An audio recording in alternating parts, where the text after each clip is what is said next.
Welcome to our platform Think to exam. Okay. Today we will discuss the ratio and proportion. Okay. बेटा देखो पढ़ेंगे ratio and proportion के बारे में। Ratio क्या होता है देखो बेटा। We can say that a ratio represents the relative size of two numbers or quantities. Okay. दो नंबर या क्वांटिटीज का जो रिलेटिव साइज के बारे में बताता है। देखो to find a ratio two numbers or quantities of the same kind in the same unit and measurement. Okay, so same kind of same unit, same quantity, same unit and measurement को represent करता है। उसके बाद क्या होता है देखो, we divide only one by the other, thus a ratio can also be thought of as the fraction. Okay, ratio को हम फ्रैक्शन में भी लिख सकते हैं। जैसे कि मैंने लिखा the ratio of 15 kilometre and 10 kilometre is 15:10। देखो ये वाला रेशियो का सिंबल ऐसे होता है, डबल इट होता है रेशियो का सिंबल ऐसे। तो 15 and 10 इस ये वाला मैंने रेशियो में लिख दिया 15:10। इसको इश्यू कहते हैं और फ्रैक्शन में उसको रिप्रेजेंट करते हैं जैसे कि 15/8। और याद रखना बेटा, रेशियो जब हम लिखेंगे ना हमेशा छोटा फॉर्म में लिखते हैं। जैसे कि 15 और 10 को मैंने काट डाला 5 पे, 5 3 जा 15, 5 2 जा 10 एंड 3/2 हो गया और आंसर इज 3:2। 3/2 को हम लिख सकते हैं 3/2। ओके, देखो the ratio of rupees 1 rupee and 50 पैसा यानी 1.5 rupees and 50 पैसा is the ratio of इसका पता है 1.50, मतलब इसको हम लिख सकते हैं 150 पैसे। क्या लिख सकते हैं 150 पैसे एंड 50 पैसे को लिख सकते हैं 50 पैसे। अभी हम इसी दोनों क्वांटिटीज को हम रेशियो निकालेंगे, क्योंकि पहले क्या था, पहले क्वांटिटीज रुपीस पर था और पैसे पर था। मैंने बोला था ना सेम काइंड सेम क्वांटिटीज यानी same kind and same unit measurement का हम रेशियो निकाल सकते हैं। ये वाला क्या होता है, अलग होता है। देखो ये वाला रुपीस, ये वाला पैसा है, इसलिए मैंने इसको रुपीस को पैसे से कन्वर्ट कर दिया। क्या हो गया 1 रुपी, तुम जानते हो rupees 1 is equal to how much पैसे 100 पैसे। Okay, so that 1 rupee is equal to 100 पैसे and 50 पैसे is equal to 50 पैसे। तो उसको हम सम कर देंगे तो आ जाएगा 150। ओके, 150 पैसे। तो क्या हो गया 150 पैसे बन गया। पहले था तो पहले था 50 पैसा। इसी दोनों का रेशियो हम लिखेंगे 150:50, तो उसको बाय कर देंगे 150/50। देखो 0 काट डालेंगे और 5 and 15 हो गया।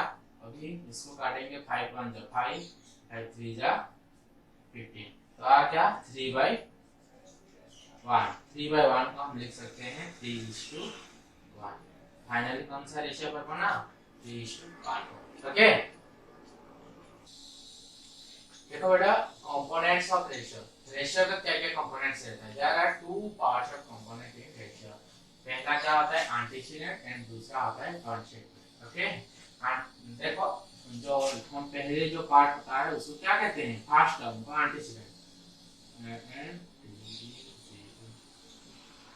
एंटीसीडेंट और बाद में जो पार्ट्स आता है वाला इश्टू हुआ, बाद में जो रहता है इश्टू के बाद उसको क्या कहते हैं कॉन्सेक्वेंट।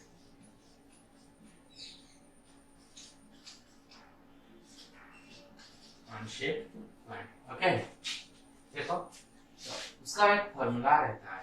क्वेश्चन आता है एंटीसीडेंट मांगता है और कॉन्सेक्वेंट को क्वेश्चन पर रिप्रेजेंट करता है, रेशियो को रिप्रेजेंट करता है। तो क्वेश्चन पूछेगा एंटीसीडेंट क्या है बताओ, और कॉन्सेक्वेंट में भी पूछता है, कॉन्सेक्वेंट पूछता है और वहां पे क्या देगा एंटीसीडेंट देगा एंड रेशियो देगा। तो निकालने के लिए बोलेगा कॉन्सेक्वेंट एंड एंटीसीडेंट। ओके, हम उसके रिलेटेड कुछ प्रॉब्लम्स हम करेंगे। Okay, The ratio of marks obtained by Kamal and Amit is 5:4. If Amit scored 60 marks, what did Kamal score? देखो कौन कौन थे? कमल एंड अमित थे। देखो जो फर्स्ट टर्म कमल हुआ, सेकंड टर्म अमित हुआ। कमल एंड अमित का रेशियो कितना है? 5:4। 5:4 मतलब antecedent 5 and consequent 4। Okay, antecedent कितना? Antecedent A for 5 and consequent is C for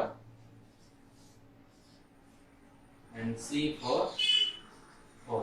okay, तो हम इधर भी दे दिया कि अमित ने 60 मार्क लाया। कितना? 60 मार्क मतलब 4 जो वो 60 को रिप्रेजेंट करता है। ओके, तो हम फॉर्मूला तो पढ़े थे। एंटीसीडेंट पूछा है क्या? कमल का मार्क पूछा है, मतलब एंटीसीडेंट पूछा है। Okay, antecedent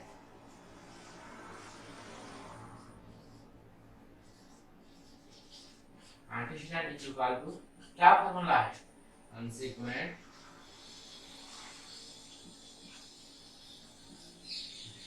into ratio. Antecedent मतलब कमल है, एंटीसीडेंट कमल है। कमल का मार्क पूछा है कितना? कॉन्सिक्वेंट कितना है? कॉन्सिक्वेंट दिया है 4 तो है, लेकिन रिप्रेजेंट किया है 60। कॉन्सिक्वेंट का वैल्यू कितना रिप्रेजेंट किया है? 60। इसके साथ रेशियो कितना था? 5 and 4। 5:4 को हम कितना लिख सकते हैं? 5/4 लिखेंगे। ओके, तो इसको इंटू करेंगे 5/4। काट डालो, 4 1 जा 4 और 15 जा 60 and 15 into 5 क्या होगा? 15 into 5 is equal to 75। Hence, Kamal obtained how much mark? 75. Hence,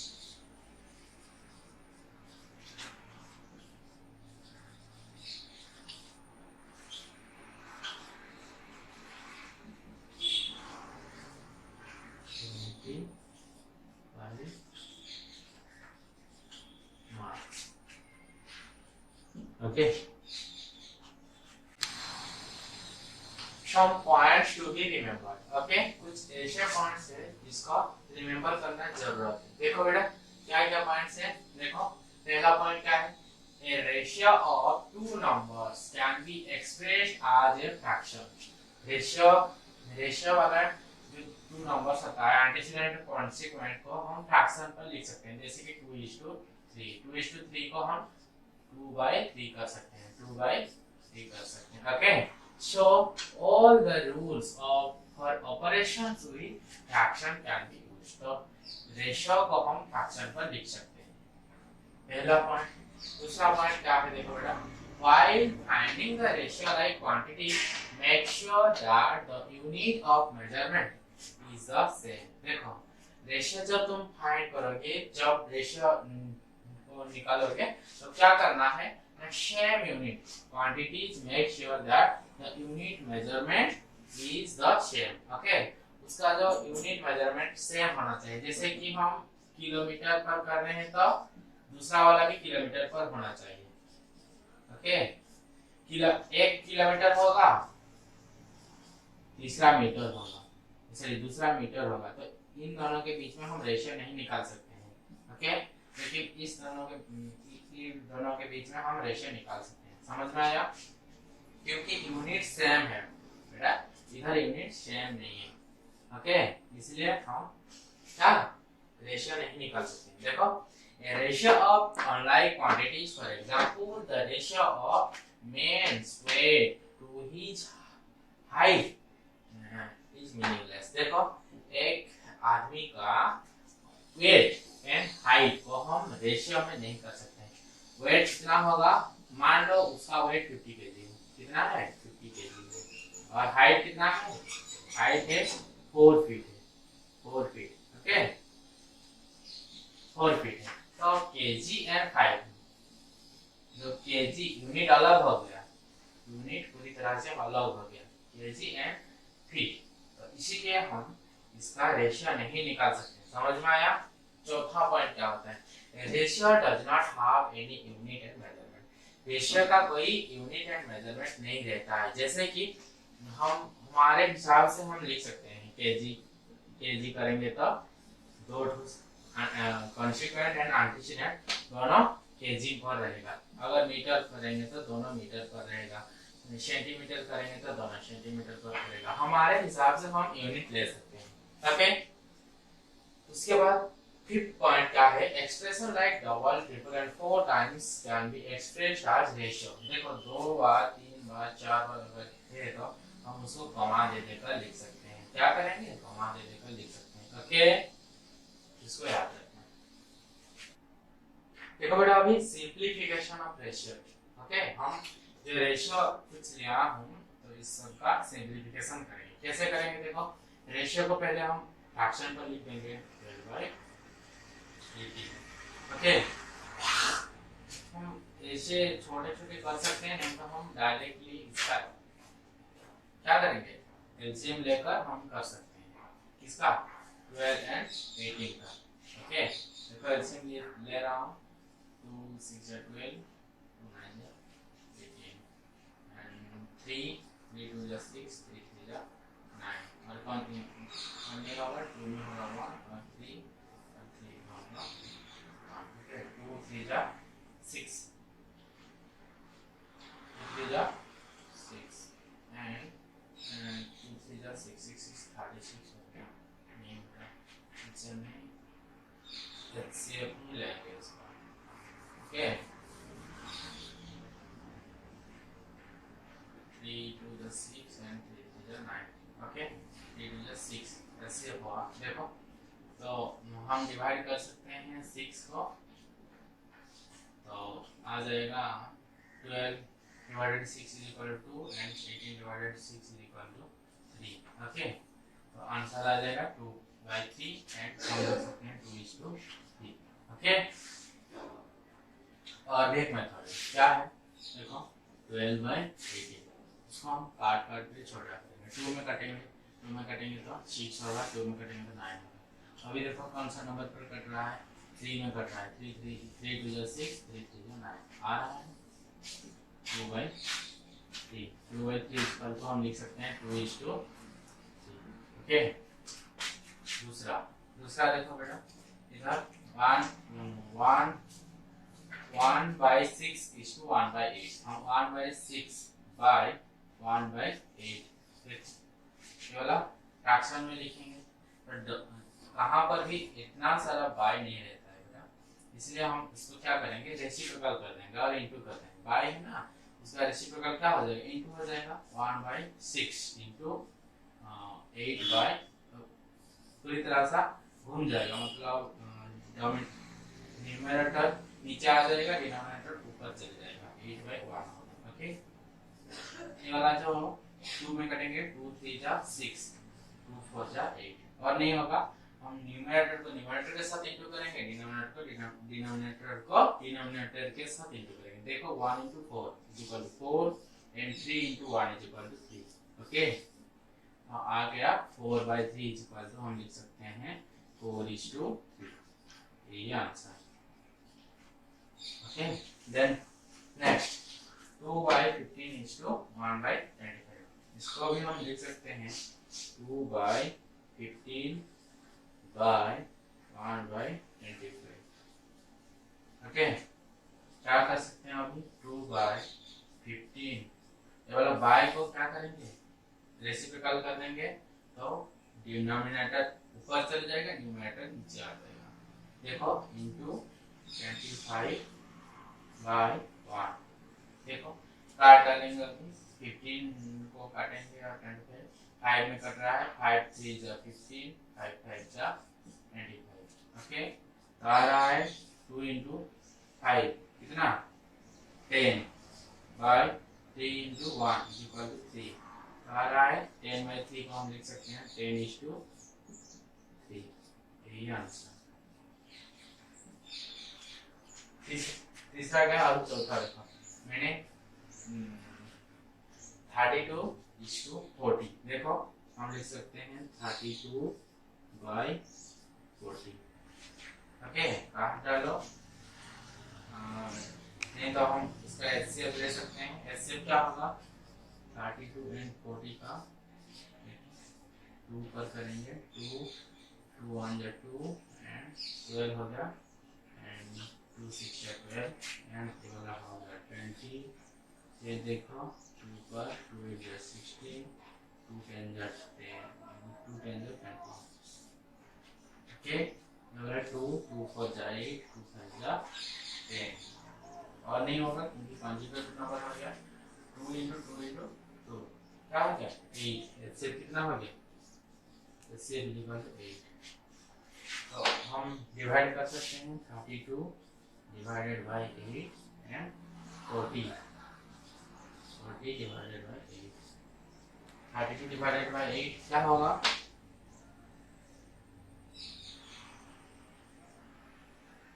तो 4 होगा एंड 40 डिवाइडेड बाय 8 5 होगा। तो हम लिख सकते हैं 4:5। ओके, देन ये वाला देखो, एक फ्रैक्शन में दिया है, दूसरा वाला होल नंबर है, तो क्या करेंगे, देखो हम लिख सकते हैं 2/5 इंटू, इसके नीचे कुछ नहीं है इसलिए हम 1 लिख दिया, क्योंकि 1 लिखने पर कुछ बदलाव नहीं होता। देखो बाय करना था 3/1, क्या करना था 3/1 करना था, तो हम इसको लिख सकते हैं 2/5 इंटू 1/3, इंटू करने पर हो जाएगा, देखो 2 1 जा 2 एंड 5 5 3 जा 15। ओके, इसका क्या होगा 2:15। ओके, ये आंसर।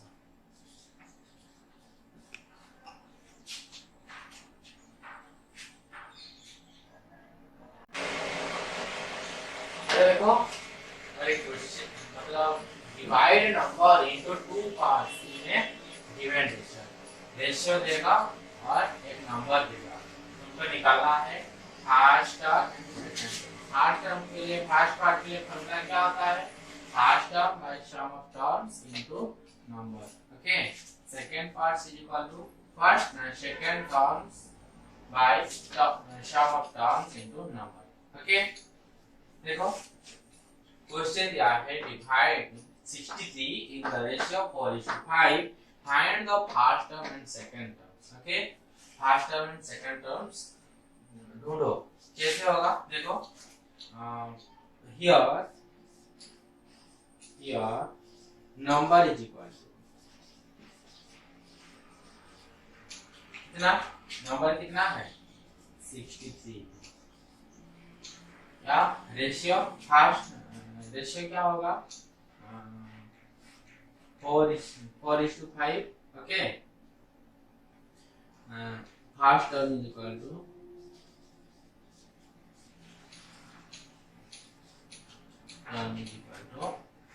क्या होगा 4 एंड सेकंड टर्म,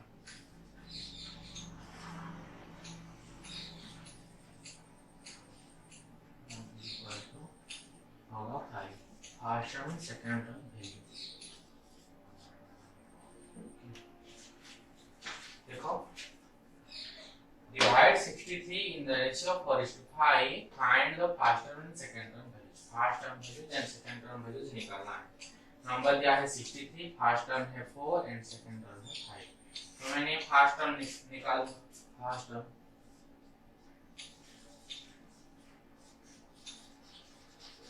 क्या होगा, फर्स्ट टर्म के लिए फर्स्ट टर्म लिखना है, फर्स्ट टर्म क्या है 4 और by sum of term, first term second term को प्लस कर देंगे 4 + 5। ओके, इनटू कितना, जो नंबर दिया है उसको इनटू करना है 63 को। देखो सॉल्व करेंगे इसको 4y और प्लस 5 9 into 63 ओके 9 कितना है 63 9 7 9 7 63 ओके हम 4 into 7 into कर देंगे 4 into 7 28 okay 4 into 7 is equal to 28 तो फर्स्ट टर्म निकल गया अब सेकंड टर्म निकालो सेकंड टर्म से फर्स्ट टर्म वैल्यू निकल गया अभी सेकंड टर्म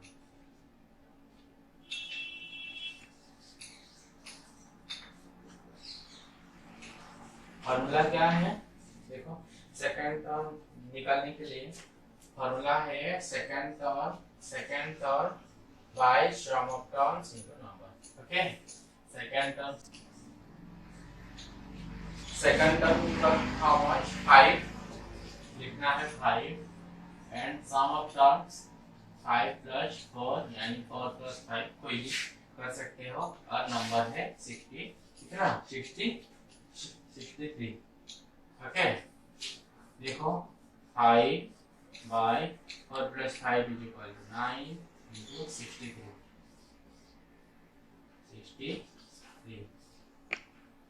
9 7 जा 63 5 into 7 is equal to 35 ये answer okay first term value हो गया 20 एंड सेकंड टर्म वैल्यू हो गया 35 दोनों को प्लस करने से मिल जाएगा कितना 63 ओके क्वेश्चन है बेटा देखो divide 120 in the ratio 4:8 and find first term value निकालने के लिए बताया देखो नंबर इज इक्वल टू कितना है 120 एंड फर्स्ट टर्म कितना है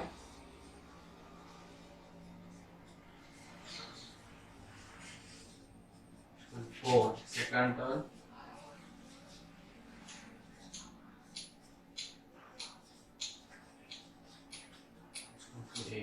ओके पूछा है क्या फर्स्ट टर्म वैल्यू का फॉर्मूला है फर्स्ट पार्ट का फॉर्मूला है फर्स्ट टर्म कितना है 4 मैंने डायरेक्टली अप्लाई कर रहा हूँ 4 सम ऑफ द टर्म्स मतलब 4 प्लस 8 इनटू नंबर कितना है 120 देखो क्या होगा 4 by 8 4 plus 8 is equal to 12 into 120 काट लो 12 1 जा 12 12 10 जा 120 4 into 10 is equal to how much 40 answer is 40 okay लिख सकते हैं hence the first term value is equal to 40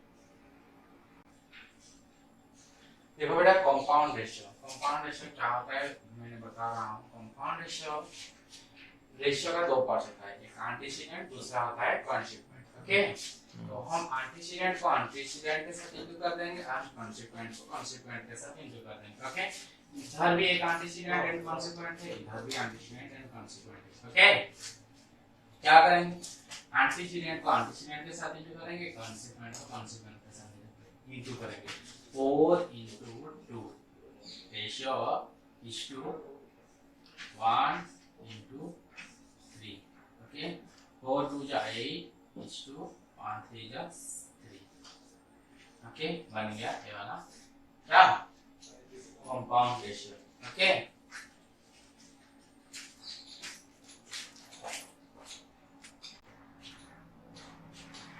दूसरा क्वेश्चन क्या है बेटा तो compound ratio of the ratios 1:2 2:3 6:5 is the ratio okay हम एंटीसीडेंट को एंटीसीडेंट के साथ इंटू करेंगे कॉन्सिक्वेंट को कॉन्सिक्वेंट के साथ इंटू करेंगे 1 into 2 into 6 क्योंकि इधर एंटीसीडेंट है ओके रेशियो देंगे रेशियो के बाद होगा 2 into 3 into 5 ओके, इसका वैल्यू निकाल देंगे। 2 6 जा 12 इज टू 3 6 जा 3 2 जा 6 into 5 is equal to 30।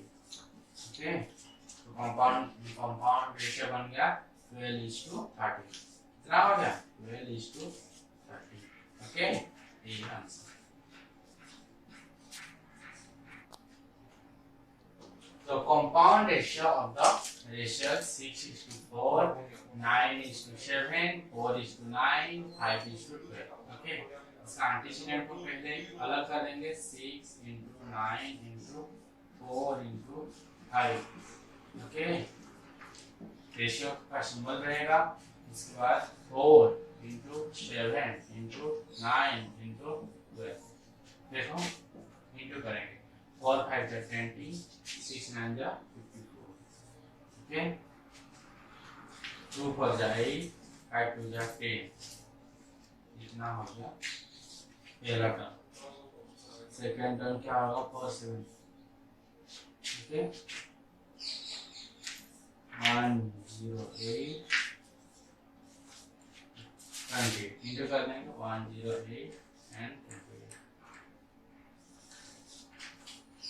8 8 जा 64 and 8 0 जा 0 plus 6 and 8 1 जा 8, 2 8 जा 16, 2 0 जा 0 plus 1, 2 1 जा 1। Okay, 4 6 6 12 8 plus 5 9 plus 1 10 0 1 1 2 2 0 2 2 0 2। ये उसका first term and second term. This is answer. Okay, देखो बेटा, आज हम पूरी तरह से रेशियो का कंप्लीट करते हैं, फिर अगले सेशन में मिलेंगे प्रॉपर सम। ओके, ठीक है बेटा, रखते हैं।